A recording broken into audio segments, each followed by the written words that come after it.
Gilberto Maringoni, vem cá, cara. Quero ouvir você. Tem muito para conversar contigo. Como Olha está lá, você, filho. Gilberto? Ei, Maringoni. Estou muito bem. Estou vendo que você está com frio em Brasília também. Cara, 13 graus aqui de manhã em Brasília. Eu nunca vi isso, nem pude usar minhas camisas bonitonas, porque eu estava usando, na verdade, mas às 4 da manhã estava mais quente, às 6 estava um Está friaca. nevando neve no Planalto Central. É, O mundo está de ponta cabeça. Isso aí está. é isso aí. Bom dia, Maringoni. Bom dia a todo mundo. Muito legal Alegria você estar estar aqui com aqui. a gente. Maringoni, eu queria falar de BRICS e de Brasil. Vamos começar. Bom, é BRICS, claro que envolve o Brasil também. Você também está bem agasalhadinho aí. É que a gente está invertido. Olha, eu estou com uma camiseta vinho, que tem pro vermelho, e o casaquinho aqui é azul. Você está ao inverso, né? Não, eu venho, como é que o Haddad fala? Como é que é? Uniforme de combate? Uniforme de embate. Eu tô com Uniforme de embate. Uniforme de embate. Só que a hora que acabou o uniforme de embate do Bolsonaro, do Haddad, não é a armadura, é arcabouço. O seu é outro. Bom, sua avaliação a reunião dos BRICS não acabou ainda, acaba hoje, mas a parte mais relevante já foi. O tema hoje é o tema ambiental, e o Lula lá fazendo propaganda, fazendo o comercial da COP, né? Mas o tema central do BRICS já foi. Qual o seu balanço? Vou sair da tela um segundinho e já volto, tá? Tá legal. Olha, olha Mauro e olha a gente, agora que eu estou sozinho aqui, tomei o poder aqui no programa. Uma reunião do BRICS, ela não decide grandes coisas bombásticas, é difícil a gente ter, porque ela é o ponto de chegada de uma série de encontros, reuniões, entendimentos bilaterais, discussões entre ministros, entre chefes de Estado, mas muito antes disso, entre equipes econômicas, entre equipes da política, entre os ministros da Fazenda, entre a área econômica, eu já falei, mas a área diplomática. Segundo o site do BRICS, essa reunião foi precedida, desde o início do ano, de mais de 100 encontros, 100 reuniões de entendimentos prévias. Então, por exemplo, o documento final, ele já está mais ou menos esboçado ao longo das semanas anteriores, mas ele vai chegando na reta final, ele vai recebendo afunilamentos, detalhamentos, aqui e ali, ele dá uma polida final. A polida final foram em temas polêmicos. O principal deles é a questão da moeda, a questão de como tratar o bombardeio do Irã e como tratar a questão de Israel. Esses são os temas mais sensíveis do BRICS. A grande divisão que aconteceu no bloco como um todo, se é que a gente pode chamar de divisão, não é exatamente isso, é a ênfase que pelo menos que dois dos países queriam dar, dois ou mais queriam dar, à questão central levantada pela Rússia e secundariamente pela China. A Rússia está vivendo, há 3 anos, desde 2022, desde a guerra, um cerco financeiro e econômico brutal. Se a gente lembrar, a Rússia foi expulsa do sistema de pagamentos interbancários internacionais, sistema SWIFT, logo em março de 2022, imediatamente após a declaração, a invasão da Ucrânia. Então, ela é excluída do sistema dólar, 300 bilhões de dólares em reservas, dinheiro seu, depositado em bancos londrinos, foram roubados, foram confiscados por Londres, mas, na verdade, pela OTAN, pelos Estados Unidos. Então, a Rússia interessa discutir um sistema alternativo ao dólar e uma desdolarização do sistema. Quer dizer, as negociações intrablocos serem feitas em moedas locais. Essa foi a ênfase do encontro de Kazan em novembro do ano passado. Era a questão da moeda. Se bem que a gente precisa muito ver essa questão de ênfase, são interesses bastante distintos entre 5 países iniciais e agora 11 no BRICS, e agora tem mais a entrada da Indonésia e mais 9 países, 9 ou 10, são a os países parceiros que não fazem, não são membros plenos do BRICS, mas que é a Belarus, a Bolívia, o Cazaquistão, Cuba, Nigéria, Malásia, Tailândia, Uganda e Uzbequistão. São 1, 2, 3, 4, 5, 6, 7, 8, 9. Isso mesmo, 9. Então, o BRICS vai ter 21 países integrados num bloco que inicialmente eram 4, Brasil, Rússia, Índia e China, era BRIC. Em 2010 foi incorporada a África do Sul, ficou BRIC South Africa. Então, é muito difícil você ter pleno consenso em países com posições tão diferentes no mundo, no mercado global, na divisão internacional do trabalho, na geopolítica, enfim, na distribuição do poder ao redor do mundo. Mas alguns consensos podem ser tidos por todos esses países estarem fora da órbita do imperialismo americano. Ou da órbita, não. É melhor falar o seguinte, eles não estão no centro do poder, porque o Brasil está na órbita do imperialismo americano, assim como a África do Sul, assim como a Índia, que trafega de um lado ao outro. A Índia sempre tem uma posição muito ambígua, pelo peso que tem na economia mundial, pelo peso que tem, por ser um país extremamente populoso, mas essas ênfases dadas nas declarações finais é que a gente pode fazer uma leitura a partir não apenas do documento final, mas dos discursos dos dirigentes. Mas, como eu disse, quer dizer, é muito complexo você analisar o BRICS, porque ele é esse ponto de chegada de entendimento numa situação global, eu não preciso repetir, para lá de tensa, e num quadro em que o Brasil antecipou a reunião que estava prevista para novembro, ele antecipa em 4 meses, ele antecipa para julho, porque vai ser realizada a COP em Belém, e o governo brasileiro disse que não tinha condição de organizar 2 grandes eventos internacionais. É algo duvidoso isso, quer dizer, que não dá para organizar. O Brasil tem, o governo brasileiro é imenso, mas vamos pegar por aí, mas não foi a melhor solução. Não existe uma data específica para se fazer reuniões do BRICS. Elas são, em geral, no segundo semestre, mas o intervalo entre elas sempre é igual ou maior do que um ano. É a primeira vez que o intervalo é menor do que um ano. A África do Sul fez reunião em julho, depois a reunião seguinte foi em novembro, as reuniões seguintes foram em outubro, novembro. Então, esse espaço de tempo é importante porque em um ano você tem alocações, mudanças das camadas do poder internacional muito mais claras do que com 7, 8 meses de intervalo. Agora, essa tensão, qual foi o grande problema do bloco? O grande problema é a tensão colocada entre Rússia, em especial, e China, que querem constituir um bloco mais voltado para a montagem de um organismo que seja crítico, pelo menos, ao Ocidente, ou que questione as bases do poder ocidental, e o impulso do Brasil, da Índia e da África do Sul, que não querem se contrapor ou ficam fazendo acenos ao Ocidente. Essas duas vertentes, elas convivem dentro do BRICS. Eu fico vendo o noticiário da imprensa, em especial da imprensa internacional, em especial o do Financial Times de hoje. Tá. O Financial Times faz uma cobertura, uma matéria de meia página, porque o Financial Times é um espaço razoável, em que eles dizem que o BRICS, ao incorporar mais países além dos 5, trouxe para dentro de si muitas divergências. É curioso, a OTAN tem 30 países e ninguém fica falando das divergências com a ênfase que o Financial Times coloca hoje. Claro, cada país é um país, cada país tem a sua realidade. Agora, eles se organizam fora ou pelo menos fora do sistema da OTAN e G7. Muito o Modi e o Modi da Índia, o Narendra Modi, e o Lula do Brasil tenham ido ao Canadá há 1 mês e pouco participar da reunião da OTAN.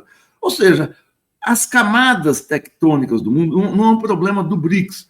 O problema é que os entendimentos, os acordos mundiais ainda não estão muito claros sobre a disputa do poder global, que está claramente colocada tanto pela questão da guerra na Ucrânia, uma oposição franca dos Estados Unidos, que foi feita no governo Biden, à Rússia. No Oriente Médio, a guerra cada vez mais se afigura como um embate Ocidente-Oriente.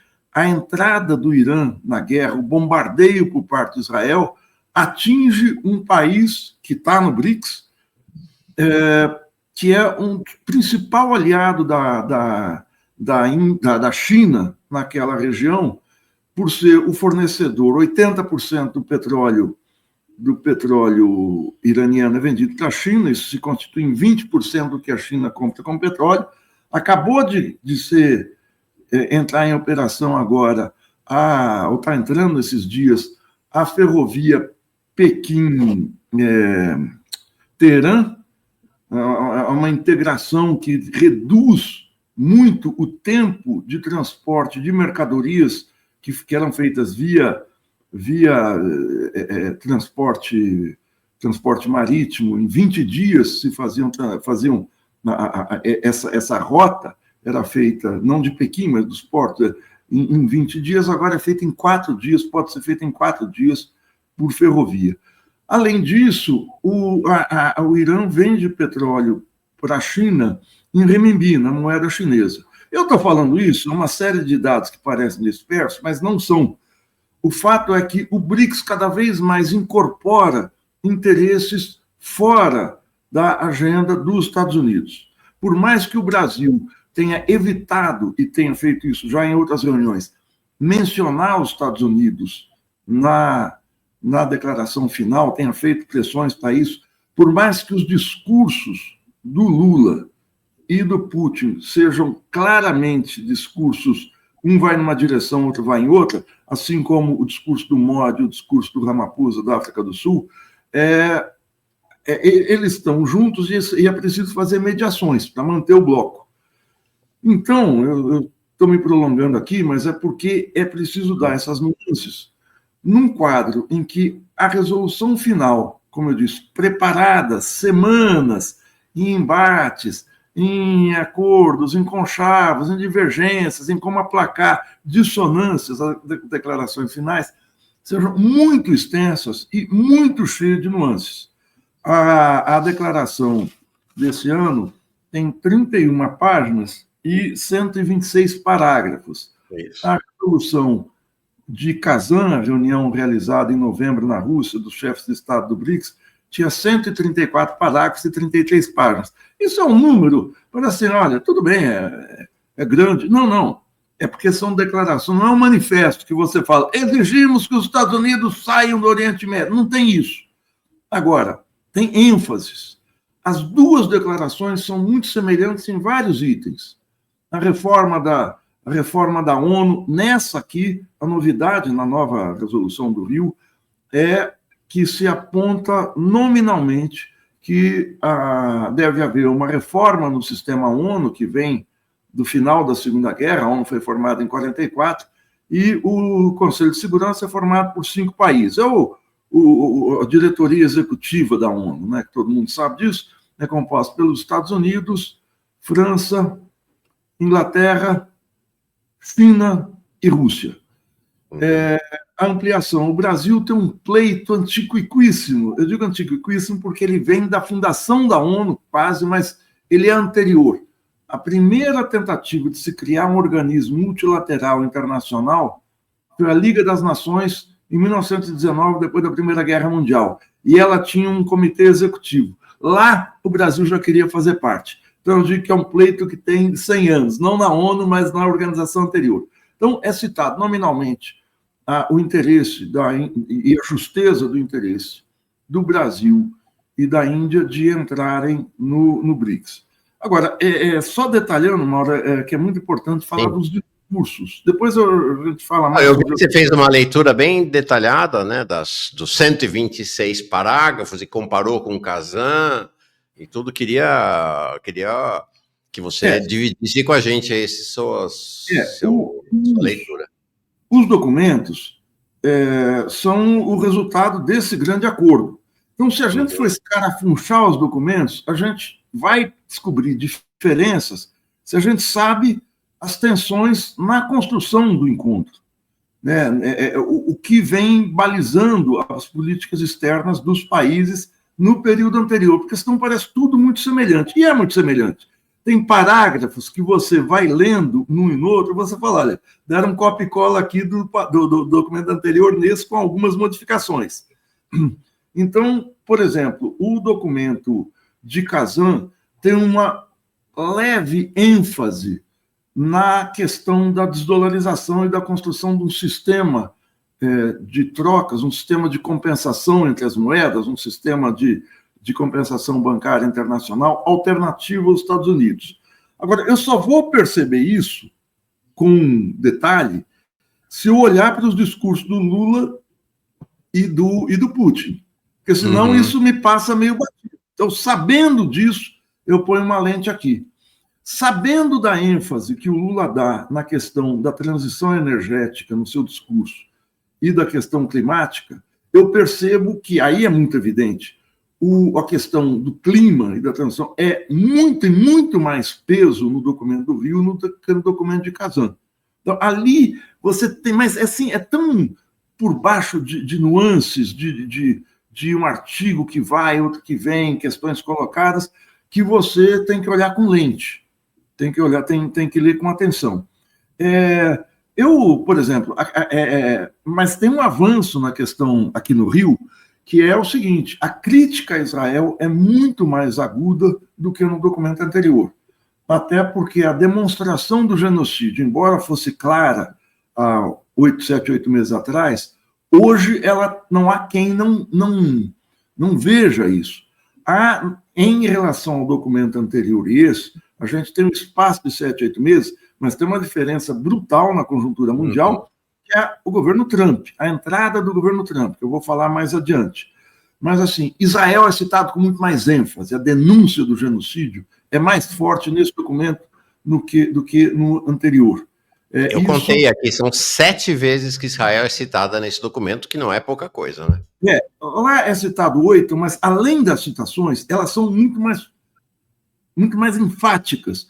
E isso, seguramente, é influência da entrada do Irã. O Irã foi bombardeado, o Irã fazia questão de que fosse nominado quem bombardeou o país, Estados Unidos e Israel. É colocada a dissonância, as diferenças entre Irã e Israel, mas os Estados Unidos não são mencionados nem lá e nem aqui. Esse é o cuidado excessivo, talvez, que os dois documentos têm. Moeda é citado 7 vezes lá, 4 aqui. Claro que quando eu vou no contador de palavras, aqui no discriminador, eu conto, isso é fácil, mas isso delimita 7 vezes a questão da moeda citada lá. É citado o sistema de pagamentos, lá 5, aqui 6, não tem muita diferença, mas é dado uma ênfase maior à criação de um sistema de pagamento alternativo, ou seja, esse sistema de compensação internacional, um banco internacional para o encontro entre as moedas. Os dois falam muito em multilateralismo, dólar não é citado, e esse tem uma ênfase maior em algo que tem no documento anterior, que é a reforma do FMI, a mudança das cotas, cada país tem uma cota na composição societária, digamos assim, do FMI, e a maior cota é dos Estados Unidos, é alguma coisa em torno de 12%, 13%. Eu estou citando de memória, pode ser que isso me traia, a memória me traia, mas é o maior cotista que lhe dá um poder muito grande sobre as decisões do órgão.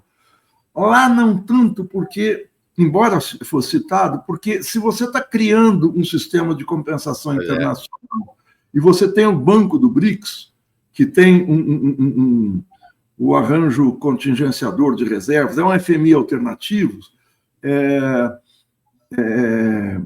o nome não é isso, mas é o contingenciador de reservas, é uma divisão do banco que é um fundo para investimento, um fundo para negociações financeiras entre os países. O banco é o banco de investimento, existe esse fundo de contingenciamento. O FMI é citado com menos ênfase lá e com mais ênfase aqui. talvez porque não queira sair do FMI, não existe essa perspectiva nesse documento. Agora, tudo isso é assim, o BRICS parece a construção de uma grande articulação internacional que anda meio em banho-maria, ou seja, às vezes a Rússia coloca mais ênfase, às vezes o Brasil coloca outra, e isso tudo fica muito ao sabor dos acontecimentos. Sobre os discursos, só eu vou finalizar falando isso, para tentar dar um quadro geral, é o seguinte, a ênfase, cada dirigente falou na abertura, é preciso dizer o seguinte, a reunião do BRICS, na verdade, dura um dia. Hoje vai ter, agora de manhã, uma sessão de fotos, às 8h45, e às 9h, está terminando agora, acho que até meio-dia deve terminar, uma discussão, meio-dia um pouco mais, uma discussão sobre a questão climática. A reunião durou um dia. E ela é para os chefes de Estado irem e fazerem discursos de 7 minutos. Qual é o peso? Qual é o motivo disso? Não tem peso. Os chefes de Estado corroboram, sacramentam, avalizam o que foi discutido nesse processo, nesse longo processo de entendimento do BRICS.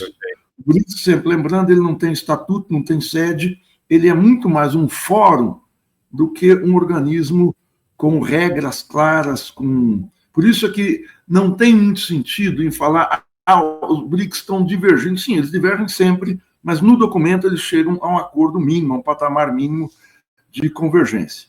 Então, o discurso do Lula não menciona a questão da troca da moeda, da desdolarização, ou pelo menos do uso de moedas locais entre transações nos países do BRICS. Ele faz uma comparação que eu acho muito arriscada, ele começa fazendo isso, que é uma tentação de todo mundo. Ele diz que o BRICS é a reedição do movimento dos não alinhados. O que ele quer dizer com isso? Ele fala de uma organização muito importante, criada em 1955, na cidade de Bandung, na Indonésia, com os países que estavam saindo do colonialismo, os países que estavam ficando independentes, que fizeram guerras de libertação depois da Segunda Guerra Mundial, e que não se alinhavam nem com os Estados Unidos, nem com o Ocidente, nem com a União Soviética, ou então a União Soviética, eram os países do Pacto de Varsóvia, Tchecoslováquia, Polônia, Hungria, Romênia, Bulgária, e naquele momento ainda a própria China, que tinha um alinhamento que depois se distancia, mas então ela ficava no meio. Em geral, a tendência era se alinhar à União Soviética. Era um movimento do sul do mundo, várias repúblicas da África, do Oriente Médio, e a Índia, a Indonésia, com esse destaque, mas ela estava entre dois polos, ela circulava entre dois polos. Hoje não existem dois polos. Hoje o BRICS tenta se constituir como um polo. Por que o Lula fala isso? Porque o Lula quer dizer que o BRICS vai ser uma articulação que não vai ter uma posição muito definida. Se não existe outro polo, eu posso ir para lá e para cá. Então eu achei estranha essa comparação, que muita gente faz de maneira, a meu ver, errônea. Porque não existe não alinhamento quando você tem um polo. Aí ele começa, o discurso não é ruim, não. Ele diz que a nossa autonomia como um país independente está em xeque, ataca as questões de propriedade intelectual, fala das guerras, critica muito fortemente de frente à decisão da OTAN de aumentar os gastos militares, o médio dos países europeus é gasto de 1,5% do PIB. A tendência no início da guerra na OTAN era aumentar para 2%, e agora a meta que os Estados Unidos, que os países europeus estão colocando é 5% do PIB. É uma coisa brutal, espantosa. Critica a paralisia, isso o Putin também faz, do Conselho de Segurança da ONU, diz que a ONU está superada, destaca os ataques, critica os ataques por fora do sistema ONU ao Afeganistão, Iraque, Líbia e Síria. Ele não nomina, mas esses ataques foram feitos pelos Estados Unidos. Ele não aponta os Estados Unidos, mas fala dos ataques. Denuncia o ataque terrorista do Hamas, segundo ele, mas denuncia que isso não é justificativa para o genocídio, para a reação brutal de Israel. Pede o fim da ocupação de Israel nos territórios palestinos e a volta à geografia, às fronteiras de 1967, denuncia a violação da integridade do Irã com o ataque que sofreu, cita, sem juízo de valor, mas isso é gozado, cita a MINUSTAH, a tropa da ONU liderada pelo Brasil, a partir de 2006, que permaneceu 15, quase 18 anos no país, e que é acusada de ter perpetrado massacres, um massacre na Cité de Soleil em 2007, comandado pelo general Helena, essa acusação feita, e exige a mudança do Conselho de Segurança da ONU. Então, mas ele cita a transição energética, claro, a questão climática, tocada pela Rússia, que é o tema da moeda. No discurso do Putin, ele destaca o seguinte, a linha geral é a ordem mundial liberal e unipolar que serve aos interesses do bilhão dominante é o Ocidente, está nos seus dias finais. Essa globalização neoliberal está em crise. Aí, uma boa parte, um terço desse seu discurso de 7 minutos, é centrada no uso de moedas locais, dizendo que 90% das transações entre vários países do BRICS é feita em moedas locais. Então, é o uso do renminbi, o uso do rublo, o uso das moedas de cada país. E isso é feito, em especial, pelo novo Banco de Desenvolvimento, pelo Banco do BRICS. É preciso criar, além de um sistema de encontro, de trocas, de câmbio entre as moedas, de transação internacional, uma plataforma de investimentos autônoma às plataformas do Sistema 1, do FMI, do Pacto de Bretton Woods. E faz a defesa enfática de uma nova ordem mais equilibrada. Ele diz que um sistema próprio, independente, de compensação entre moedas, de encontro entre moedas e custódia de transações, pode ser feito de forma mais rápida e mais segura. O que ele quer dizer com mais segura? Que ninguém vai sequestrar a moeda de ninguém, que ninguém vai expulsar ninguém. É um discurso mais objetivo que o do Lula, embora não seja ruim. O discurso do Modi e o discurso do Ramaphosa, da África do Sul, são discursos meio protocolares, dizendo que o BRICS congrega metade da população mundial, 40% do PIB mundial, nossa voz tem que ser ouvida. No Modi da Índia, reforma do sistema ONU, do Ramaphosa da África do Sul, questões gerais, nós temos que ter mais peso, o BRICS tem que ser ouvido e tal, mas não entra com vamos dizer, uma ponta afiada questionando aspectos do sistema ocidental. O Xi Jinping não falou, eu não vi o discurso do representante chinês, eu vi só os dos presidentes, mas o quadro, assim, muito genericamente, Mauro, é isso, mas essa, como eu disse, a gente não pode analisar a reunião por ela só, mas pelo que é articulado antes. Um traço final só, eu sei que eu estou falando demais, mas é a posição do chanceler brasileiro Mauro Vieira. Mauro Vieira, eu sempre digo, eu não sei por que Mauro Vieira foi nomeado ministro das Relações Exteriores de um governo, em tese, progressista. Quer dizer, eu sei, né?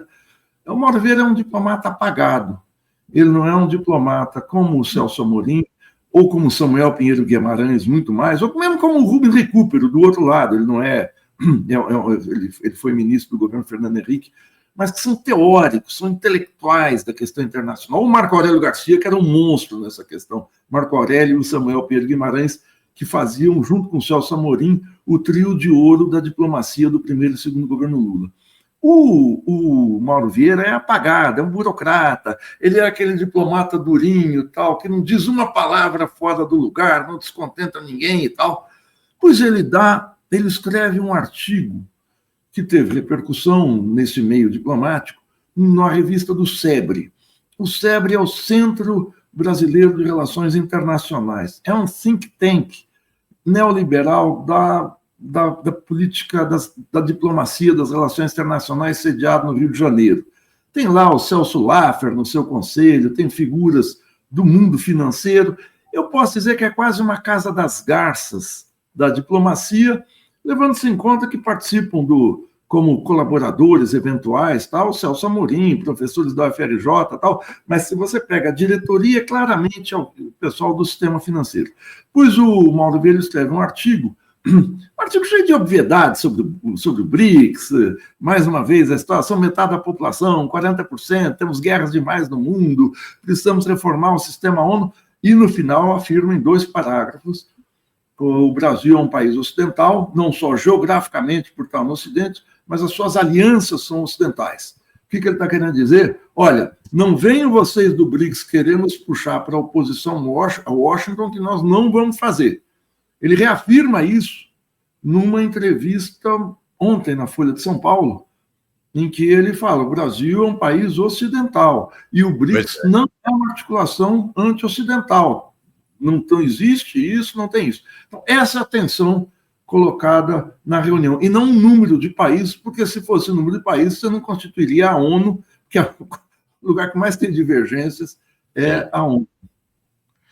Nossa, que panorama sensacional da reunião do BRICS. Queria chamar a atenção para um outro fato, né, só em adendo ao que você falou, que é a presidência. Então, quem é o presidente da reunião do BRICS? O país que cedia. Então, o ano passado foi a Rússia, a reunião em Kazan, agora o Brasil, na reunião do Rio de Janeiro. E o país que é sede, né, Maringoni, ele tem um pontinho a mais de relevância, ele dá o tom, ele é que conduz, então tem o país sede, ele tem o condão de dar uma nesguinha de tom a mais em relação àquela reunião, puxar um pouquinho para lá, puxar um pouquinho para cá. E aí chama a atenção de que a próxima reunião vai ser na Índia, né, ano que vem. Então, dá para prever uma reunião ainda mais moderada, né? Isso é muito sério, porque o Brasil conduz não só a reunião final, não só cede o espaço. Essa é a 4ª reunião realizada no Brasil, né? A reunião de constituição do BRICS foi realizada em Brasília em 2010. Em 2014, em Fortaleza, se incorpora a África do Sul, é uma reunião que a Dilma conduz, uma reunião marcante, uma reunião histórica mesmo, que o BRICS adquire consistência ali. Há uma outra reunião em Brasília em 2019, e essa é a 4ª reunião, é a 17ª reunião do BRICS. Houve um ruído sério nessa reunião, que é a incorporação do Irã e como o Irã se conduziu. O Irã é um país do BRICS e queria uma solidariedade maior dos países por conta do ataque que sofreu há 3 semanas pelos bombardeios que você discutiu bastante aqui, colocou nas suas centrais nucleares, um ataque unilateral e brutal de Washington. Eles queriam acusar os Estados Unidos e Israel. E aí houve um peso grande da Índia, do Brasil e da África do Sul para não mencionar isso na declaração final. Logo depois do bombardeio, o BRICS soltou uma nota sediada, assinada, Brasília, né? A assinatura está em Brasília, então imagino que tenha sido feita pelo Itamaraty e oferecido aos outros para assinarem, com emendas e tal. O tom é muito próprio do Itamaraty, uma questão de preocupação com as tensões, o bombardeio inaceitável, tal, mas não coloca uma solidariedade clara ao Irã e nem um ataque, uma crítica aos Estados Unidos. Esse tom morno que você, com essa questão tão sensível como o ataque ao Irã, ela pode continuar nessa diluição com a presidência da Índia.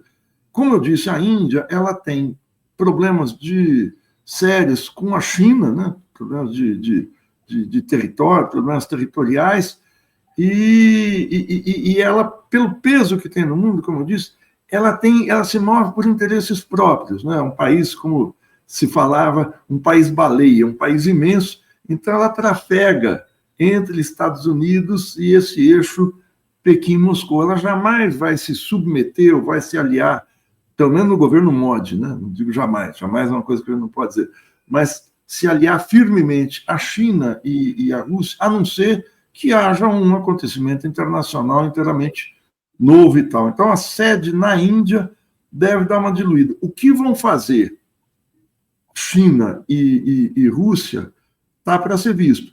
Precisa ter claro, o BRICS não é a única articulação da China no terreno internacional. É uma delas, talvez seja, do ponto de vista de peso internacional, a mais importante, mas a Índia, no plano comercial, investe aí na nova Rota da Seda, que tem 149 países, o Brasil não aderiu, talvez por isso o Xi Jinping, um dos motivos, Xi Jinping não deu importância a essa reunião. Isso é um sinal do que a China pode estar pensando nesse ano de 2026, em que a Índia vai estar na presidência. E a Rússia? Os dois países têm se articulado fortemente com a África. A China, o presidente Lula, depois de sair de Moscou, na reunião que ele teve em maio, ele foi à China porque o Xi Jinping, olha a ousadia, chamou uma reunião da CELAC, da Comunidade de Estados Latino-Americanos e do Caribe. Ele chama lá na China uma reunião de uma articulação do outro lado do mundo. Então, a China tem instrumentos para se colocar no mundo que vão muito além do BRICS. Claro que o BRICS é muito importante, né? Tão importante que você citou aqui logo de manhã esse tweet, são dois tweets que o Trump faz, um no final da tarde e outro à noite, dizendo que vai taxar em 10% os países que se colocarem em posições anti-americanas no BRICS. É uma ameaça pesada. Aliás, hoje, deve estar saindo, daqui a pouco, não sei se já saiu, a lista de novas tarifas, novas taxações para o comércio internacional emanadas de Washington. Legal. Bom, então com isso, a gente já, deixa eu ver aqui, New York Times, acho que ainda não... não, acho que ainda não saiu, não. Pelo menos não está Não. Ainda não está no New York Times, não. Estão só as ameaças do Trump de ontem, mas deve sair, então, ainda hoje, mais tarde. Então, com isso, você já respondeu a indagação do Diogo. Qual a explicação para a ausência do Xi? Tá aí. É o seguinte... Vamos dar o acento correto e não dá para cair no ridículo, tipo Globo News, e dizer que o Xi não veio por causa da Janja, né? Por causa da pergunta da Janja, né? É ridículo, né? Não só a Globo News, né? A CNN também, essas mídias liberais aí, que essa cascata de que o Xi teria ficado chateado porque a Janja fez a pergunta lá e aí não veio por causa disso, é ridículo, né? A cobertura é muito ruim. Mauro, tem um rapaz da Folha de São Paulo que é um rapaz que escreve sobre tudo e sobre todos. E ele escreve política internacional, sobre o PT, sobre a América Latina e tal. Ele fez um artigo publicado ontem à noite no UOL, dizendo que o Sul Global é uma ficção, que o reunião do BRICS não tem nenhuma importância. Eu falo, nem o Trump, nem os piores quadros do governo Trump escrevem uma coisa daquela. Se não tem importância nenhuma, por que o Trump se move, se mobiliza para atacar o BRICS? Então, a desinformação na grande mídia, eles pegam os documentos finais e um outro discurso, o fulano falou tal, mas não tira essa decorrência do BRICS ser um processo constante, né? Essa questão, as edições impressas dos jornais de hoje, em especial os jornais europeus, não trazem grande novidade. Mas mais isso, divisão, o BRICS tem contradições demais internas. Por que não falam isso da ONU? Por que não falam que a ONU sim está paralisada? Por que não falam isso das organizações ocidentais, né? Da União Europeia, da OTAN. Da União Europeia.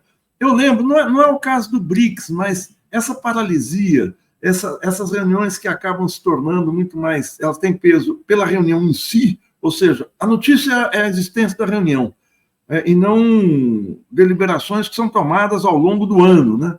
O Chávez tinha uma frase, o presidente venezuelano Hugo Chávez, mas ele estava falando da ONU, ele não estava falando da ONU e da OEA, ele estava criticando, não o BRICS, que é outra coisa, não estou falando sobre isso, mas ele dizia o seguinte: enquanto os jefes, os líderes, vão de cumbre em cumbre, os pueblos vão de abismo em abismo. Ele dizia, enquanto os líderes vão de cúpula em cúpula, os povos do mundo vão de abismos em abismos. É um trocadilho legal, mas era bem o espírito do caráter inócuo das reuniões da ONU, da Assembleia Geral, que condenava, por exemplo, o cerco americano a Cuba e nada acontecia, condenava as agressões de Israel e nada acontecia. A OEA, que é uma extensão do Departamento de Estado americano, que era inócua para resolver qualquer problema real dos nossos países. Então, ele falava isso.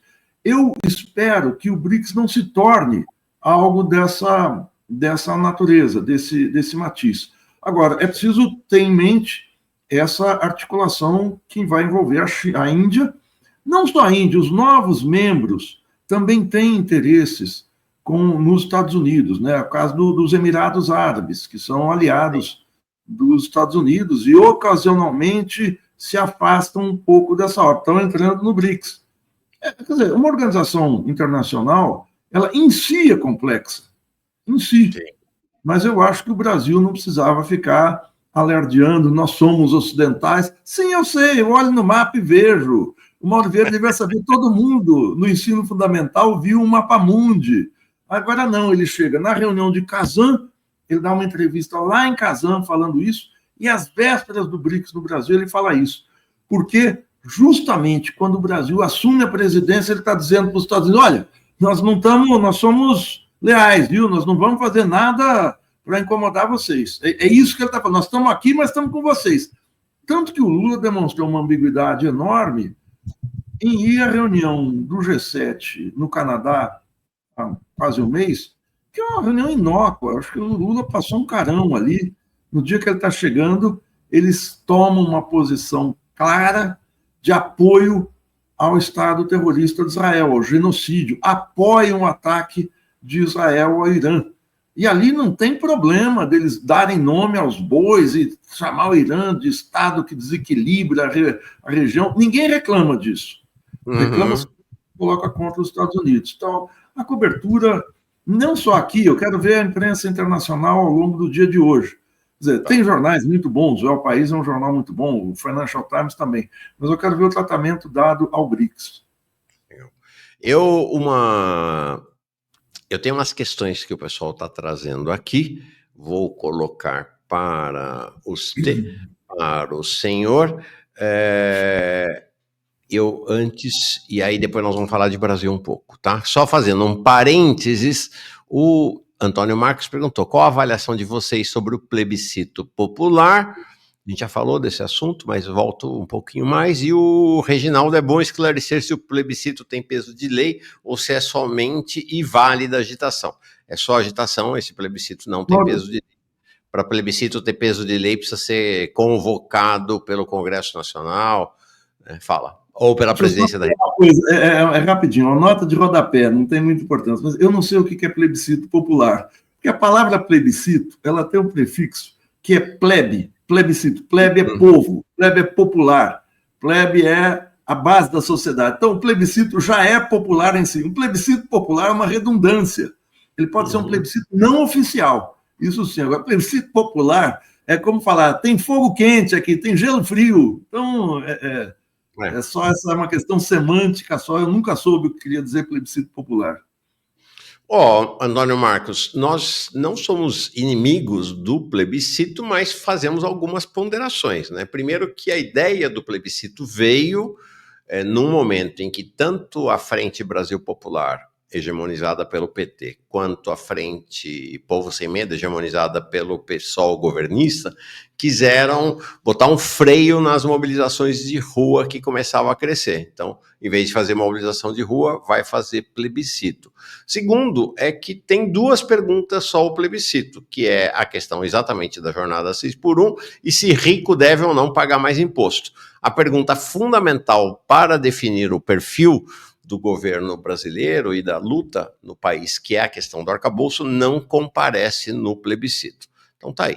Mas, claro, válido, a gente tem acompanhado a cobertura. Deixa eu colocar, então, questões relativas ao BRICS que chegaram aqui. Uma do Diogo, já falamos, da China.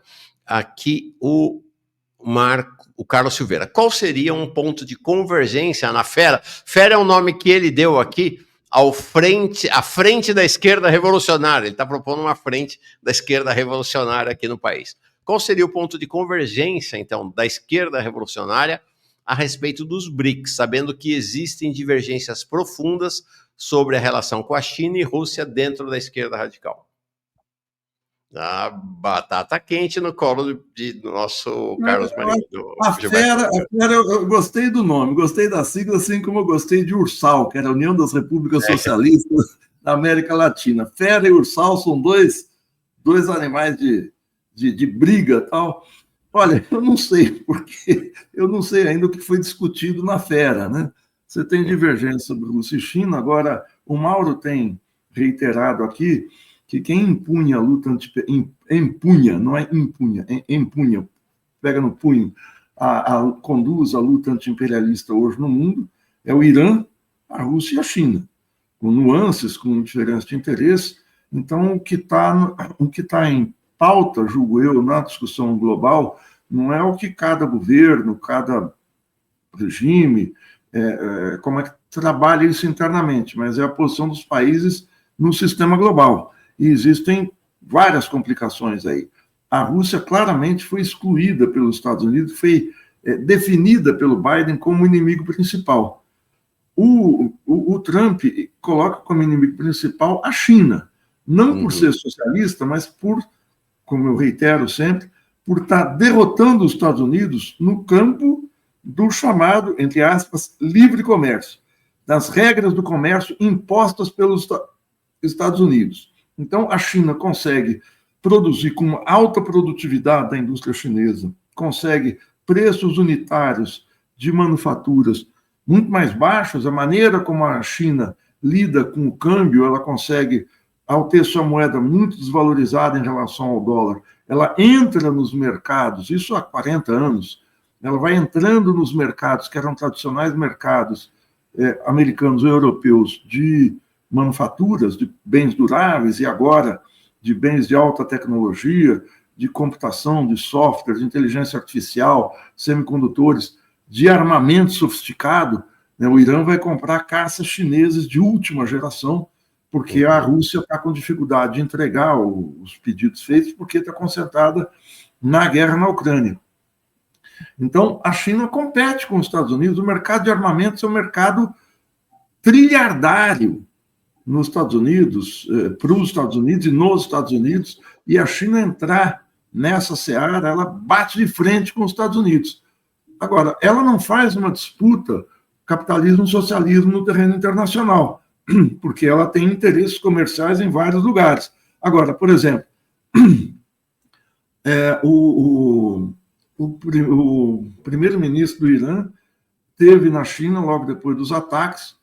Não se sabe ao certo até agora o que foi discutido, mas esse anúncio da compra de um número grande de caças, que são 30, 40 caças que são caças bombardeios, aqueles aviões que derrotaram, que derrubaram, que o Paquistão usou contra a Índia e derrubou 3 caças franceses, 3 Rafales no espaço de 1h30.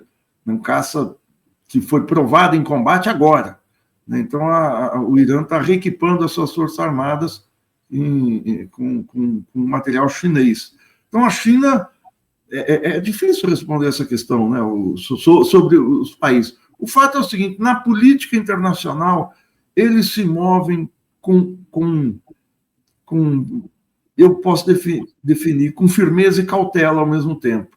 Porque, por exemplo, muita gente falava, bom, agora que os Estados Unidos entraram na guerra contra o Irã, agora a China vai bombardear Israel. Claro que não. Claro que não. A Rússia, com mais ênfase, protestou contra os bombardeios, a China também, mas ninguém vai entrar numa guerra, mesmo a China, que tem interesses com o Irã, como eu disse, na questão do petróleo, na questão de transacionar na sua moeda, no renminbi, não vai entrar na guerra. Vai fazer articulações e apoios ao país, a Teherã, para tentar ajudar a impedir que o regime caia. Se o governo iraniano cai, é um prejuízo para a China, porque o petróleo iraniano para a China já está pago. A China deu em adiantamento de quase 30 anos. É como eles fizeram com a Venezuela, porque isso amarra a produção petroleira, tanto na destinação, quer dizer, está garantido que uma determinada quantidade de petróleo vai para a China, mas o que está garantido, principalmente, é o preço. Que você comprou por antecipação, não tem mais, eu não vou mais negociar preço, está negociado previamente. Se o petróleo subir, não vai ter uma compensação para o Irã. Se o petróleo cair, o Irã também se dá bem. Aí é uma questão de encontro de contas, mas ao Irã era muito interessante ter esse adiantamento, até para financiar o seu sistema de defesa, que tem muitas e muitas deficiências. Isso ficou provado aí nos ataques de Israel, em especial no assassinato de lideranças militares e da cúpula do seu sistema nuclear. Sim. Assassinato assim, cirúrgico. Você mencionou um país, e aí nos deixamos passar, mas acho que vale a pena voltar nesse tema, que é a Venezuela. Né? Talvez ao lado das declarações reiteradas do Mauro, chanceler Mauro, que é esse? Mauro Vieira, não é Mauro Lopes. Ia falar Mauro Silveira. Do chanceler brasileiro, então, querendo posicionar o país na esfera ocidental e indiretamente dizer Estados Unidos, estamos aqui, somos parça. A outra posição de sinalização de subserviência aos Estados Unidos é o veto doentio do governo Lula à Venezuela.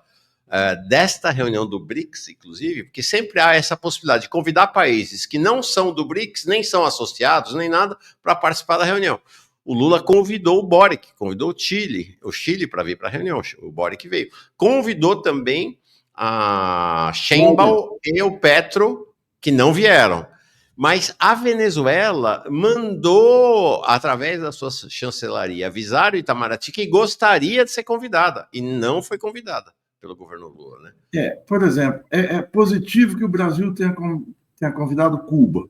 Ontem houve um encontro com jornalistas, com algumas lideranças políticas, Jandira Fegali e outros, a ministra da Ciência e Tecnologia, Luciana Santos, do presidente de Cuba, Díaz-Canel, fez uma palestra mostrando a dificílima situação de Cuba. Mas Cuba hoje, por mais que eu tenha total simpatia, apoio à República Socialista de Cuba, estive em Cuba, né? Cuba é uma luz, um farol no nosso continente, mas Cuba não oferece risco aos Estados Unidos, apesar do Trump estar endurecendo mais do que o Biden já tinha feito contra Cuba. O negócio é sádico, é destruir Cuba. Uhum.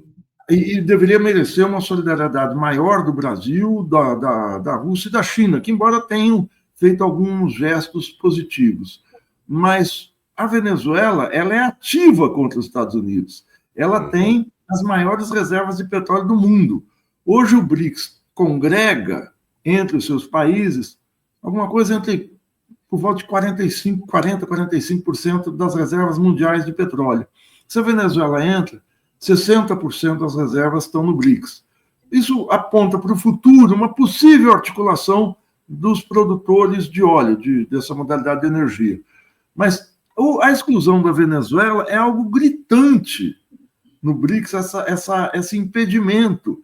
Não, se o Brasil se a diplomacia for coerente, pelo fato de não ser uma democracia, de pôr em dúvida a democracia na Venezuela, o Lula tinha que pular na hora que ele cita no seu discurso, no preâmbulo, o príncipe herdeiro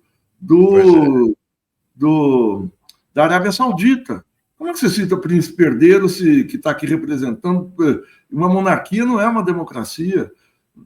A China, se você for pela métrica americana ocidental e tal, não é uma democracia. Quer dizer, claro que eu discordo disso, mas o Lula teria que ser coerente e sincero nessa situação. Não, é uma questão de... Não é birra. Isso é a posição do Departamento de Estado sob o governo democrata do Biden, que o Lula está externando. Ah, mas o Brasil exigiu as atas, não foram dadas, o Brasil tinha ido lá na Venezuela verificar isso e aquilo e tal.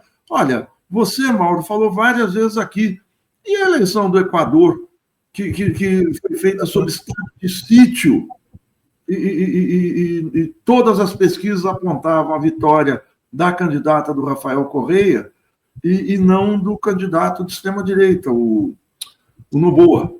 E os eleições, pelo contrário, numa situação arbitrária, o Brasil foi talvez um dos primeiros a reconhecer o resultado eleitoral. Então, essa exclusão da Venezuela é uma posição. Aí sim, é a declaração do Mauro Vieira de que nós somos ocidentes e acatamos o Departamento de Estado. O Brasil vive um mau momento na sua diplomacia. Aquela história da diplomacia ativa e altiva, hoje, 20 anos depois, a gente precisa reavaliar o que aconteceu no passado. Porque não havia duas figuras de brilho inegável e de oposição, de posição anti-imperial, que era Marco Aurélio Garcia e Samuel Pinheiro Guimarães, que era o secretário-geral do Itamaraty, mas, mais do que tudo, há várias coisas duvidosas. A própria Constituição da MINUSTAH, da Força-Tarefa da ONU, da Força dos Capacetes Azuis no Haiti, é algo deplorável. A posição tíbia que o Brasil teve na invasão do Irã pelos Estados Unidos, mentindo na ONU, como Colin Powell fez por fora da ONU, mereceu, tudo bem, um protesto, mas esse protesto em itamaracês, tíbio. Nunca houve uma oposição frontal aos Estados Unidos. Claro, houve muita coisa positiva, os projetos de integração continental, a Unasul, o próprio BRICS, o Brasil se somou a outros países em colocar a ALCA, a área de livre comércio das Américas, colocou a PIC em 2005, isso foi extremamente positivo, e era bater de frente com os Estados Unidos, ali era bater de frente, mas os agricultores americanos também não queriam. Mas a gente precisa reavaliar, não é para descaracterizar, é para ver o seguinte, existia ali hesitações na política externa, o que dominava era a política ativa e altiva, mas você já tinha embriões, ou você tinha sinais muito fortes dessa diretriz que eu acho passiva, em muitos casos, da diplomacia atual. O Twain Nabokova, você mencionou esse país, ele faz a pergunta exatamente sobre isso. A Arábia Saudita no BRICS é muito conflito de interesses de nações que apoiam. O que eles estão fazendo lá? Estão lá para dar os votos de veto que eu sei. Enfim, está te pedindo uma análise sobre a presença da Arábia Saudita nos BRICS. Olha, como a Arábia Saudita não é uma corrente de opinião, é uma articulação entre países. A diretriz da China é tentar atrair para o seu lado, eu digo a China porque é a principal economia e é quem meio que hoje em dia pauta o BRICS, a China e a Rússia. É interesse deles atrair para o seu lado o maior número de países, mesmo que não sejam países que tenham uma diretriz tão firmemente colocada em relação aos Estados Unidos. Então, eles contam com mudanças de posições diante da agressividade imperial dos Estados Unidos. Então, o BRICS não é assim, ela é uma articulação, os países não alinhados também eram assim, eles comportavam vários focos de interesse com ênfase em não se alinhar ao Ocidente, mas às vezes tinha países que faziam alianças, não era uma coisa sólida dessa maneira. Então, você tem essa divergência. Não é um bloco como a OTAN. A OTAN tem supremacia americana. A OTAN é um braço do Departamento de Estado. Né? A OTAN tem, na política externa britânica, em especial, e alemã, tinha dois sólidos, mas muito sólidos aliados dos Estados Unidos. E os outros países, a França também, a França é um país cada vez mais alinhado aos Estados Unidos na política internacional. A gente vê o Macron, que tem sido quem lidera na Europa as posições pró-sionismo, é o principal parceiro interlocutor do Lula lá, mas Lula na seara internacional. Os Estados Unidos conseguiram consolidar na OTAN um bloco muito mais coeso. Agora, quando a OTAN foi fundada? Em 1949. Quando foi isso? 76 anos atrás. Quantos anos tem o BRICS? Olha, oficialmente 15. E 15 naquele raciocínio. São as melancias no caminhãozinho que, à medida que o caminhão vai andando, elas vão se agrupando. Então, não tem sentido numa articulação muito recente, no mundo.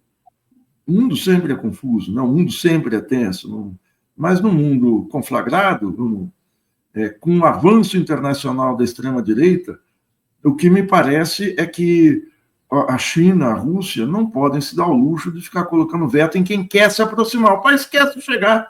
Você tem um potencial de 40 países querendo entrar. Olha, a entrada do Vietnã é um golaço, é um país importantíssimo. A entrada da Indonésia é um país populoso, com 200 milhões de habitantes. Você tem aqui país, ó, você pode falar, mas a Bolívia entrar, a Belarus é um país pequeno, Cuba, Nigéria entrando. Nigéria é um país rico em petróleo, um país que tem relações estreitas com a China. Então, não vamos achar que o BRICS é muito diferenciado. Pô, você tem a China e você tem a Bolívia. Você tem um país que é o segundo maior PIB mundial, o primeiro por paridade de poder de compra, e você tem o menor país da América do Sul, menor em termos de PIB, que tem um PIB menor que o do município de São Paulo. Então, são questões antagônicas. E não se resolveu ainda, como na ONU, a existência de um comitê executivo, como é o Conselho de Segurança. É por isso que o BRICS é muito menos uniforme do que qualquer outra organização internacional. Ele está em processo, as melancias estão se ajeitando na caçamba do caminhãozinho. Os Lopes estão se pronunciando aqui, ó. Leonardo Lopes, Brasil boicota o BRICS, Ciro Gomes 2026. Esse é um cirista de primeira. Eu acho um exagero que boicota. Quer mudar o rumo do BRICS. E o Ismael Lopes faz uma pergunta que eu não entendi. E trilhas financeiras do G20 BRICS com a Rosito? Não entendi essa pergunta, sinceramente. Agora, só o seguinte, o Brasil tem uma posição, não é ambígua, é antrígua, né? Porque o investimento principal do Brasil foi o G20. O G20 é uma ONUzinha, né? Uma ONU das 20 maiores economias, mas que gravita em torno de várias outras. A reunião que a gente viu aqui em novembro foi uma dezembro, né? Final do ano, foi uma reunião happening, né? Um evento social muito bonito lá no Rio de Janeiro. Aliás, fazer reunião no Rio de Janeiro é uma covardia, né? Acho que todo mundo fica inebriado, aquela cidade lindíssima, aquela natureza, e lá em pleno verão e tal, naquele Porto Maravilha, no Armazém da Utopia, essa construção que vale a pena ir ao Rio de Janeiro conhecer esses lugares, né? E no Museu de Arte Moderna, e eu não sei se foi feito onde é que foi, se foi no Catete, as reuniões entre chanceleres, Banco Central e tal. Enfim, o Rio de Janeiro é muito convidativo à reunião. Você faz uma reunião no Rio de Janeiro. Agora, o G20 era isso, participação popular, shows, não sei o quê. O que saiu do G20? O que muda? Nada, porque no G20 estão os Estados Unidos, estão a China. Está a Rússia e está a União Europeia. Então, o G20 é um jogo parado, o G20 é o ponto morto. A ONU, o próprio Lula fala que a ONU está inoperante. Então, é muito difícil. Nós estamos numa situação internacional que quem consegue montar um bloco são os Estados Unidos, com contradições. Vamos lembrar que toda hora o Trump ameaça sair da OTAN. Ele foi agora à reunião da OTAN e houve uma puxação de saco geral com o Biden. O chanceler, qual foi que chamou ele de papai? Agora eu não me lembro, foi do Canadá, o primeiro-ministro.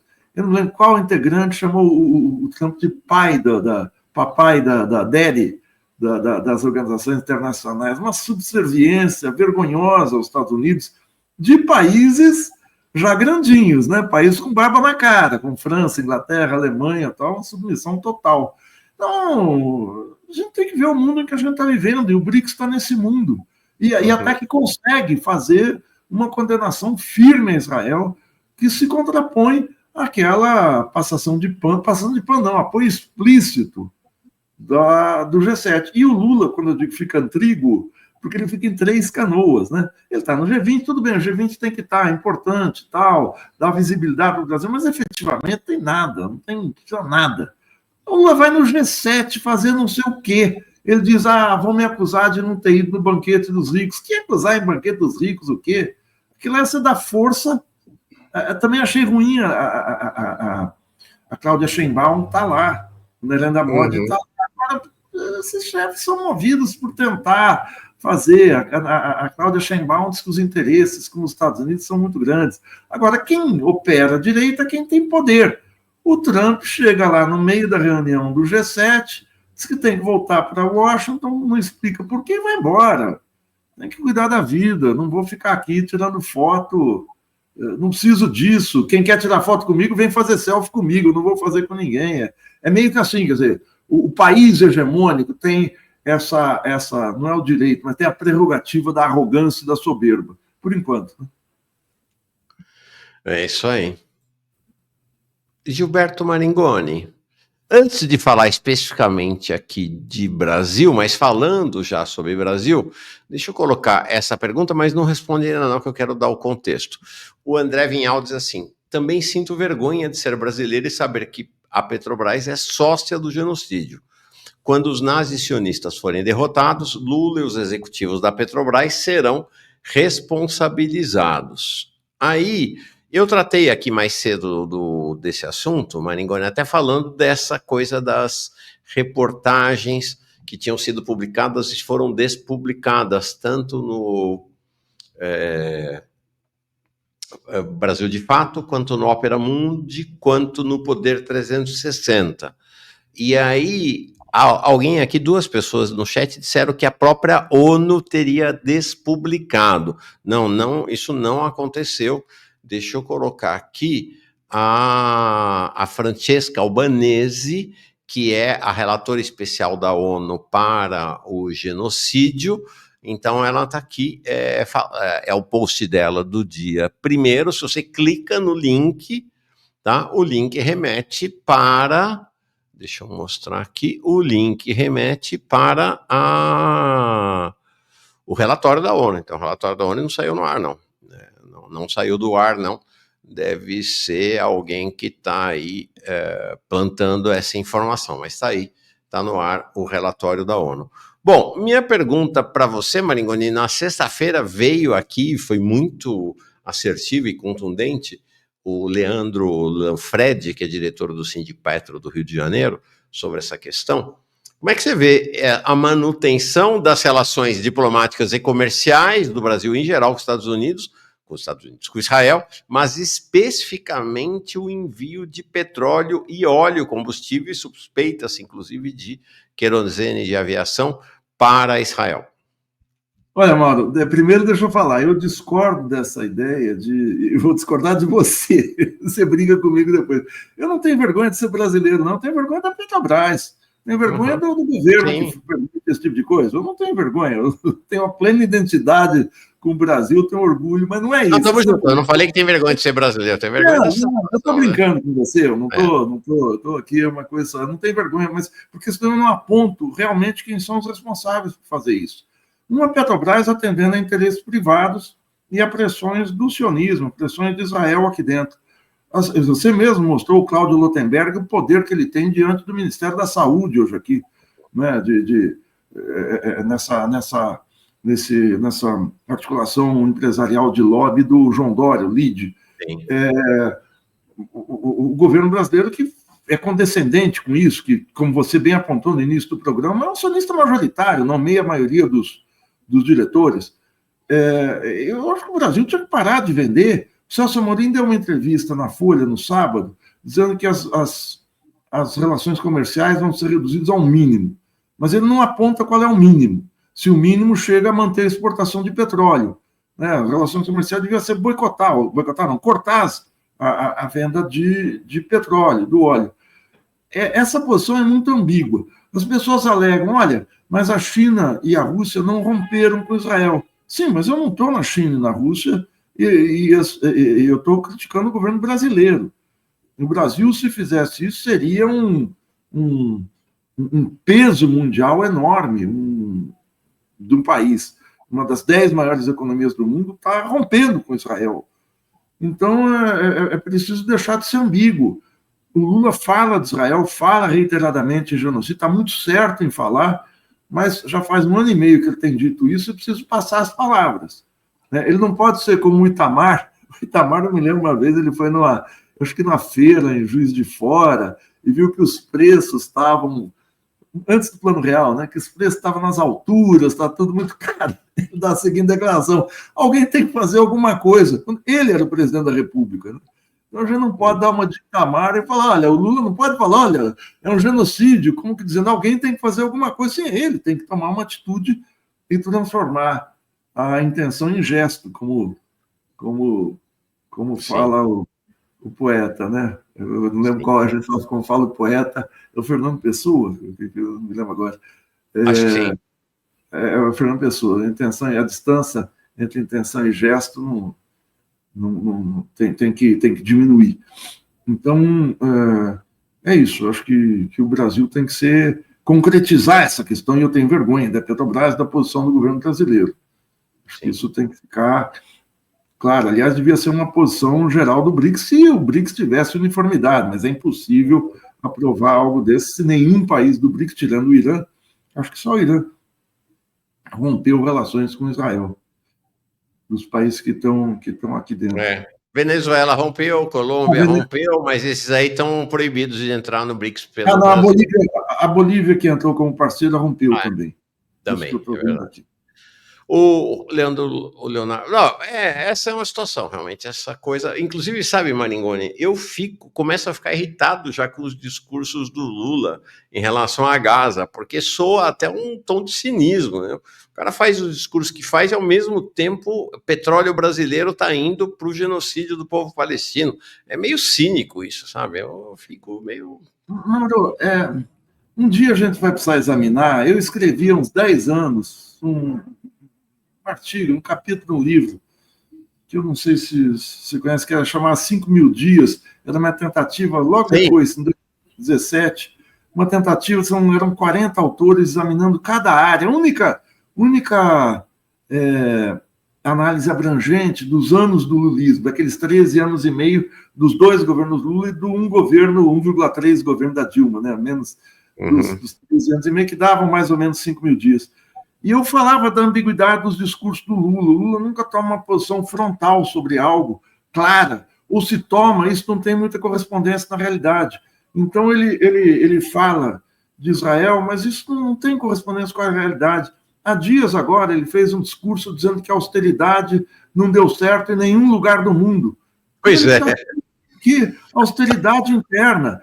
Enquanto nas redes está havendo um movimento de acusação forte contra o Hugo Mota, contra o Centrão e tal, as redes ficaram em pé de guerra, que é a base petista, que é o governo, de maneira informal, ele faz um discurso num evento, acho que da Petrobras, dizendo que ele quer agradecer ao Congresso Nacional, que aprovou 99% do que ele mandou. Ele não entra em confronto, Então, o Lula tem um lado da sobrevivência política que ele coloca acima de tudo, sem desrespeitados, mas não se pode tomar ao pé da letra o que o Lula fala, porque senão a gente embarca em ilusões, e não dá para ter ilusões. O Lula prometeu, você fala aqui, programa sim, programa não, o Lula prometeu reestatizar a Petrobras, as refinarias, mudar a lei a reforma trabalhista, uma série de outras questões que ele prometeu e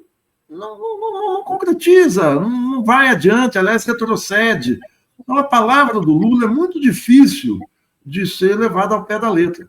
Nessa questão de Israel, como em outras. Em temas sensíveis, por quê? Porque o Lula tem uma preocupação de dar uma resposta à sua militância e conversar com o sistema financeiro.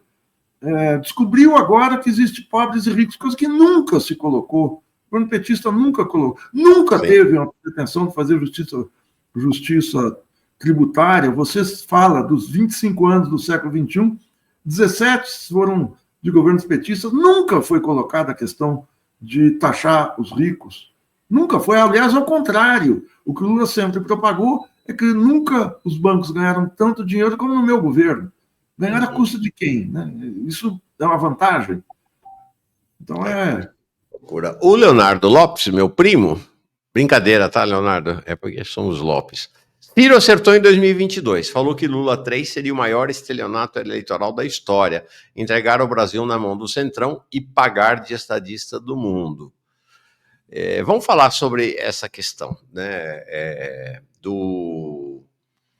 desta campanha. O governo, de fato, e o petismo marcaram um gol, aparentemente, vão esperar as pesquisas de opinião, os trackings as enquetes feitas pelo Palácio do Planalto indicam uma recuperação na popularidade do Lula e queda na rejeição por conta desta campanha desfechada a partir do tema do IOF.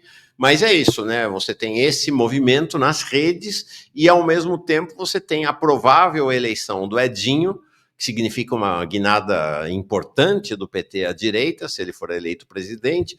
Você tem o Lula marcando um almoço com o Alcolumbre e o Hugo Mota para ficar os abraços e beijos para eles. O presidente dos Correios pediu demissão, provavelmente o Alcolumbre é que fará o próximo presidente dos Correios. Então você tem esse cenário aí.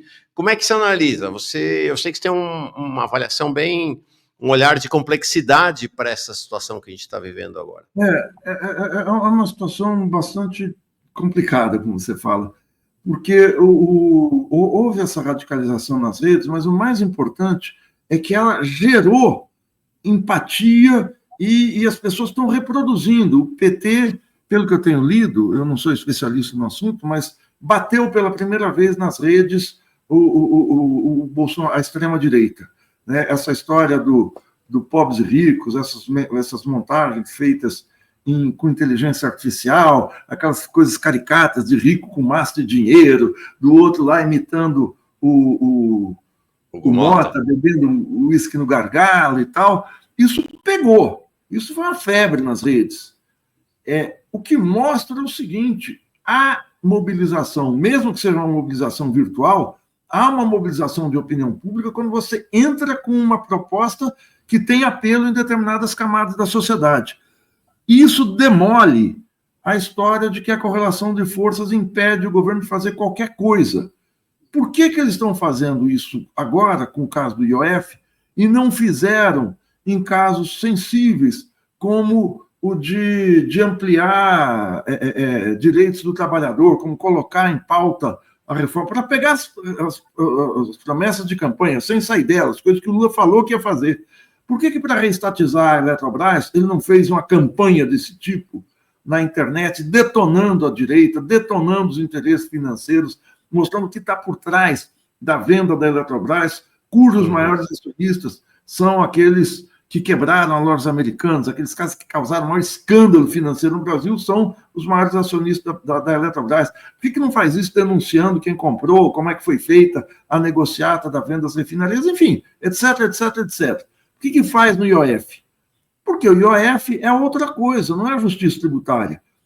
A derrota que o governo sofreu na Câmara, primeiro expôs ao ridículo a articulação política da Gleice Hoffmann e do Lindbergh Faria e do Zé Guimarães. Zé Guimarães.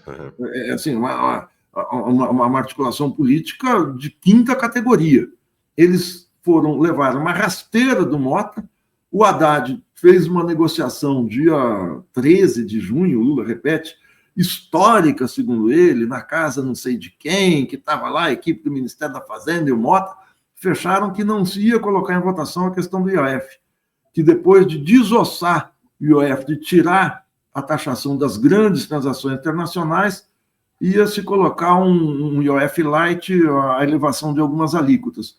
E o Mota resolve dar uma rasteira no governo, sem que a articulação percebesse. E é em algo, pelo que eu tenho visto, é inconstitucional. Isso é uma portaria de governo, que não cabe ao Congresso. Não sei se é portaria o nome, mas... o decreto, um decreto, nessa questão, o governo foi como um leão para cima, porque... no IOF está embutido não elevação de tributos, o objetivo é fechar o déficit zero, quer dizer, é ter 10 bilhões a mais para que no final do ano, nem sei se no final do ano, acho que porque isso é contado mês a mês, se contabilizasse o déficit, as contas públicas chegassem no tão sacrossanto equilíbrio, só gasto que arrecada, tal. Era esse o objetivo, não é melhorar nada. E a ameaça que o Congresso quer cortar na saúde e educação porque se o governo não tivesse 10 bilhões, ele vai ter que tirar dinheiro de outro lugar, por opção do governo, que fez o arcabouço. Não tem nada a ver com justiça tributária. Mas isso colou. Isso é o mais importante. Como é que a população recebe? Ou seja, há possibilidade de fazer pressão. Não existe correlação de força quando você tem essa avalanche de opinião pública, já demonstrada lá no PL do estupro, há um ano, quando em julho do ano passado o movimento de mulheres de todo o Brasil fez uma poderosa onda de protestos e se retirou da pauta. Aquele PL que colocava o estupro, não era permitido a mulher abortar, retirar, tentar minimizar a dor que é, a dor física e psicológica que advém do estupro. Conseguiu fazer recuar. Agora tem um outro exemplo muito mais forte, e isso explode a história E isso tem que ser saudado, e assim, e tem que ser cobrado. Então vamos colocar pautas que interessam, como reestatização da Petrobras, e a denúncia do arcabouço. O arcabouço é qualquer coisa. Então, é algo complexo, mas eu acho que não vale a pena bater de frente contra essa campanha. Embora eu acho que o PT adentra uma seara perigosa, que é usar a inteligência artificial para criar uma realidade que as pessoas passem a achar que seja verdade.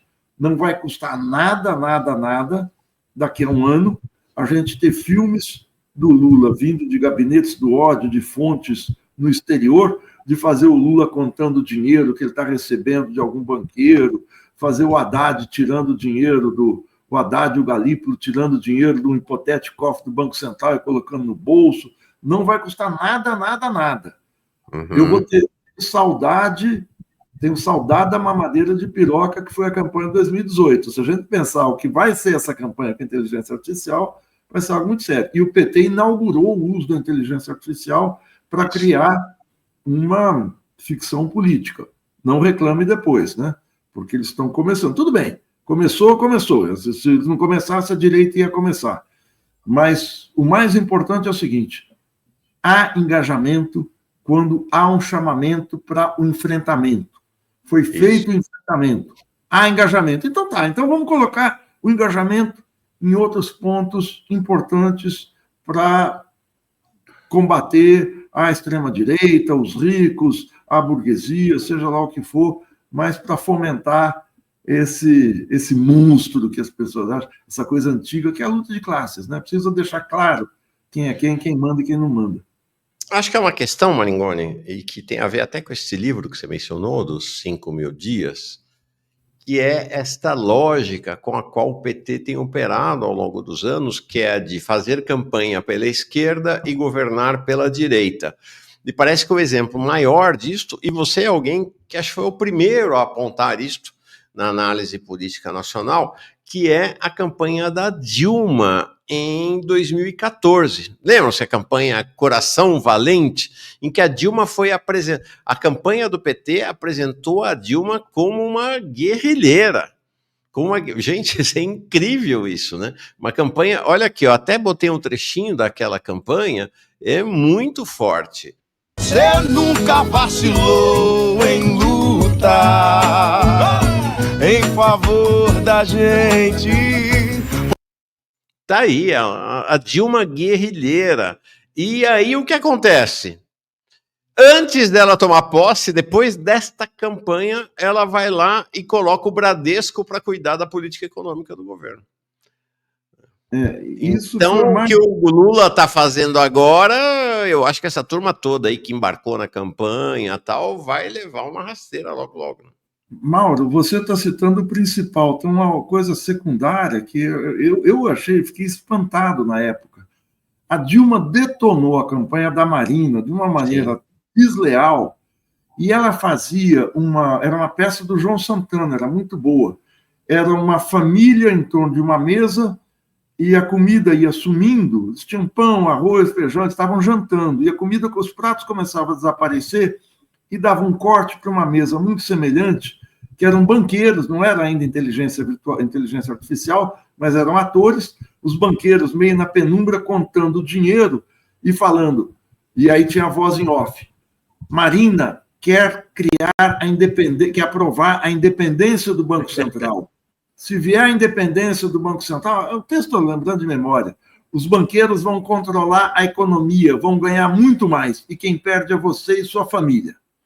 Aí a Dilma aparecia em seguida e falava, o Banco Central comigo vai obedecer às minhas diretrizes, sou eu que vou determinar o que o Banco Central vai fazer, a minha palavra. Corta isso.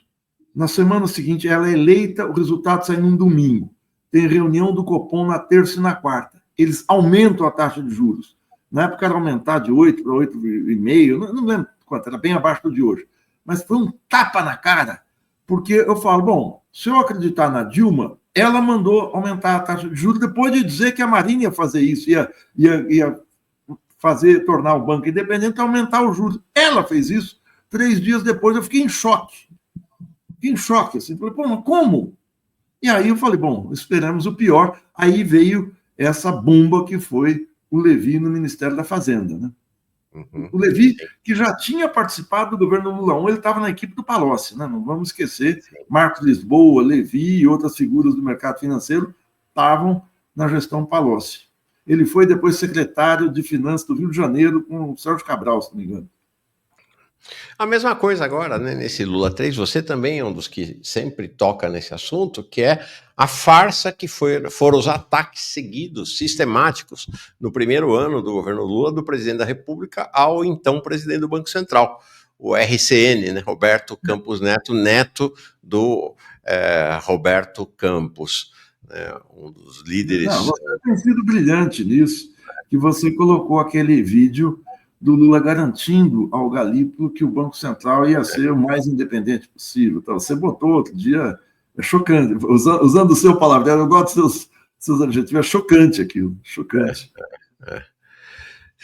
Então, agora, de fato pega, né? Eu fico espantado de ver, inclusive, a agressividade dessa mídia lulopetista nas redes sociais, de querendo fazer crer que essa história agora é para valer, que o governo vai ser contra os ricos, o governo vai fazer embate ao Congresso, de que está aí, que a luta de classe, né, descobrir agora a existência da luta de classe, com a história que a gente tem, né, a história desses 20, não é uma história de meses, né, a história desses 25 anos, e no momento em que o partido político está definindo, provavelmente, como seu presidente, o presidente mais à direita da história do PT, né, que é o Edinho. Você pegou aqui, semana passada, você fez uma bela entrevista com o Milton Temer, em que ele fala exatamente isso, né? O Milton Temer quase foi presidente do PT, perdeu por pouco numa contagem de votos que na época foi acusada, eram delegados que não estavam, eu não me lembro direito, mas o Milton pode falar que não eram para ser contabilizados, foram na última hora, tal, não sei se de Pernambuco, Piauí, mas enfim, o Milton pode falar disso bem, mas ele quase foi presidente do PT, ele era um candidato fortíssimo da esquerda petista. Jamais ganharia, né? Porque Lula não abre mão do comando do PT. E o Edinho, né, o Mauro, o primeiro gesto dele quando sai candidato é ir visitar a embaixada americana em Brasília. É muito impressionante, muito impressionante. Você acha, Maringoni, que, bom, me parece, o velho Magalhães Pinto, né, o governador de Minas, um dos principais protagonistas do golpe de 64, ele dizia, né, mas ele era tido como uma daquelas raposas políticas, né, esses políticos sábios ou sabidos e tal, e ele dizia, política é que nem nuvem, né, você olha para o céu, cada hora está de um jeito. Neste momento, como é que você está vendo o cenário para 2026, em que a extrema-direita está aí às voltas com uma série de possibilidades de candidatura, o Tarcísio parecia que não ia ser candidato, agora está parecendo que vai ser, Michele Bolsonaro forte nas pesquisas, Lula, Haddad, bom, enfim, como é que você vê o cenário neste momento, tá? É importante dizer que é isso, é nuvem, semana que vem pode estar diferente. Mauro, eu vou me referenciar numa bela entrevista que você fez com o professor da FRJ, com Paulo Bahia, há acho que 3 semanas, né? E ele chamou a atenção para algo que eu não havia pensado, ele disse, não é fato que a direita está sem candidato, a direita está testando uma série de opções, né, para ver qual é que emplaca. Então, eles têm o Tarcísio, o Zema, o Caiado, eu não lembro mais quem, o Ratinho que entrou na parada e tal. Então, eles estão testando, eles têm até a Michele Bolsonaro, claro, estão testando, eles não estão com falta de... Eles estão divididos momentaneamente, mas eles vão se afunilar para um nome. O Bolsonaro fora da parada é um peso para eles, é algo sério para eles, mas a força da extrema-direita, isso se provou, é muito maior que o Bolsonaro.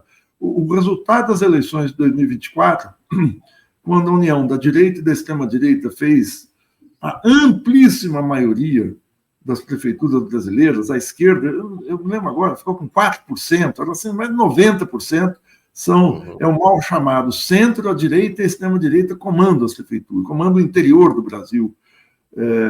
Os governadores do PT são governadores tirando a Fátima Bezerra, nenhum você pode dizer que é de esquerda, de fato, né? Então, o peso, a pauta da direita nas eleições vai estar muito, muito forte. A aposta do PT é o Lula até aqui, mas o que a gente vê com essa campanha das redes, essa campanha do pobre contra rico, é a tentativa de recolocar o Haddad como figura principal. Me parece que o PT não trabalha com outra opção. Isso é um problema. A direita tem várias opções e o PT ter uma só, que é o Haddad, até aqui. Né? Outros nomes possíveis, eu não vejo no Ministério ninguém, a não ser no campo petista, poderia ser o Alckmin, mas jamais o PT vai, numa eleição dessa importância, colocar alguém que não seja do partido. E aí o Haddad, sabe, o Haddad é o candidato da Faria Lima, com todo respeito e tal, mas assim, é o candidato da Faria Lima. O candidato do financismo e tal. Não sei se emplaca. O duro é a gente ficar com a opção ou neoliberalismo, entre muitas aspas, democrático, ou neoliberalismo fascista. Né?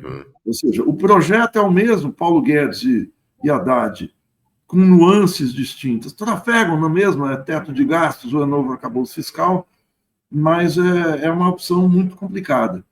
A perspectiva de ter um candidato pela esquerda no primeiro turno, é preciso ter um candidato num partido que faculte a esse candidato e aos debates televisivos, porque senão você está fora da eleição.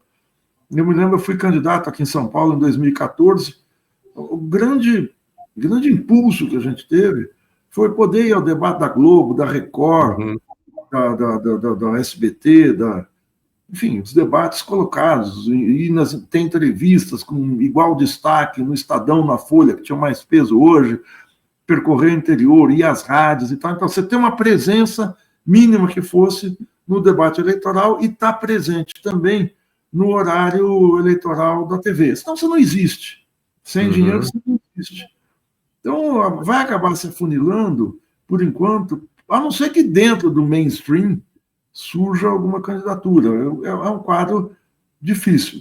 Não vai haver um embate de projetos de país, isso não vai haver, mas vai haver essa questão do pobre contra rico. Claro que é melhor ter o candidato neoliberalismo, entre aspas, democrático progressista, do que ter o neoliberalismo fascista, mas sabendo que nenhum deles constrói um projeto nacional. Perfeito. Olha, Maringoni, nós fizemos um passeio pelo mundo, pelo BRICS, pelo Brasil. Obrigado demais. Aí 1h30 de conversa contigo foi excelente hoje. Muito bom. Obrigado. Não, eu que agradeço estar aqui. Eu acho que esse espaço cada vez é um espaço nobre das redes. A gente fala assim, o espaço nobre da televisão, um espaço nobre de verdade das redes. O que vocês têm feito aqui no Farol Brasil, o teu programa com destaque, mas o Jonas, o Leandro, os outros, o Eribaldo Maia, outro dia fez um programa maravilhoso sobre o Eternauta. Fiquei impressionado.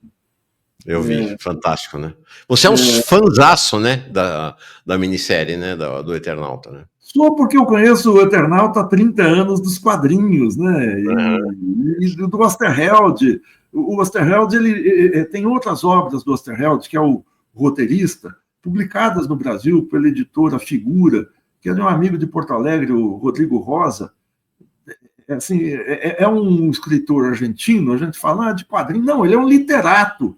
Nos anos 50, enquanto os Estados Unidos estavam naquela infantilização dos super-heróis, o Osterheld fazia quadrinhos adultos sobre questões políticas pesadas. Essa do O Eternauta, na época, era sobre, era assim, as trevas que a queda do Perón, embora não aparecesse o Perón, mas o Perón é derrubado em 55 num golpe em que a aviação bombardeou a Casa Rosada. Sim. Como foi feito no Chile. Exatamente. Não era a ditadura do Onganía, agora eu não me lembro qual era o general, mas era uma ditadura militar, e o Eternauta expressa esse clima sombrio da Argentina.